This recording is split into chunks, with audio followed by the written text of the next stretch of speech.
నా కవితా శీర్షిక గంగిరెద్దు. నా చిన్ననాడు గంగిరెద్దు సంక్రాంతికి ఇంట్ల ముందుకు వస్తే బసవన్న అనే తారక మంత్రం జపిస్తున్నట్టు ఓ శబ్దం. బసవన్న అనే తారక మంత్రం జపిస్తున్నట్టు ఓ శబ్దం.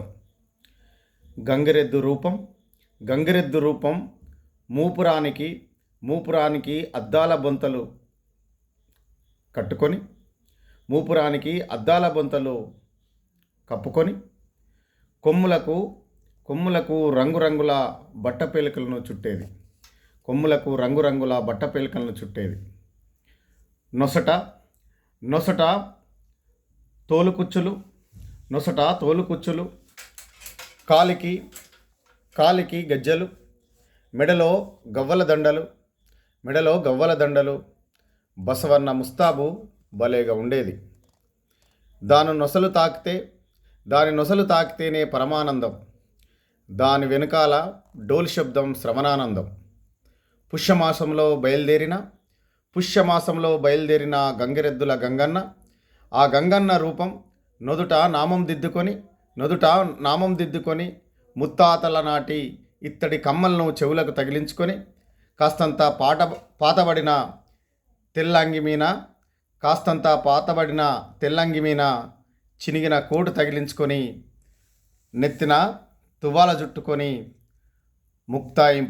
ముక్తాయింపుగా మీసం మెలేస్తుంటే గంగన్న రాజసం ఉట్టిపడేది. అప్పుడప్పుడు అవమానాలు, అవహేళనలు ఎదురైనా పంటి బిగున భరించే గంగన్న ఊరిలోకి రాజులాగానే వచ్చేవాడు. గంగిరెద్దుల ఇంటిల్లిపాది పస్తులున్న బసవన్న పశుగ్రాసానికి కుదవరానియకపోయేది. గంగిరెద్దు చనిపోతే అంత్యక్రియలు జరిపే సంస్కృతి ఒక గంగిరెద్దుల వాళ్ళదే. బసవన్న చనిపోతే అంత్యక్రియలు జరిపే సంస్కృతి ఒక గంగిరెద్దుల వాళ్ళదే.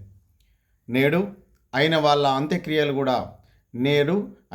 అంత్యక్రియలు జరపని వాళ్ళెందరో ఈ సమాజంలో. గంగిరెద్దుల వాళ్ళ బ్రతుకు చిత్రం ఊరూర తిరుగుతున్న సంచార జాతులు వాళ్ళు. సంస్కృతిని వెంటబెట్టుకొని తిరుగుతున్నటువంటి పండితులు వాళ్ళు. జంతువులే వాళ్ళ ప్రాణాలకు రక్షణ. గుడిసె దగ్గర ఉండే కుక్కనే వాళ్లకు అంగరక్షకుడు. బసవన్నే వారికి అన్నం పెట్టే రైతు. Thank you.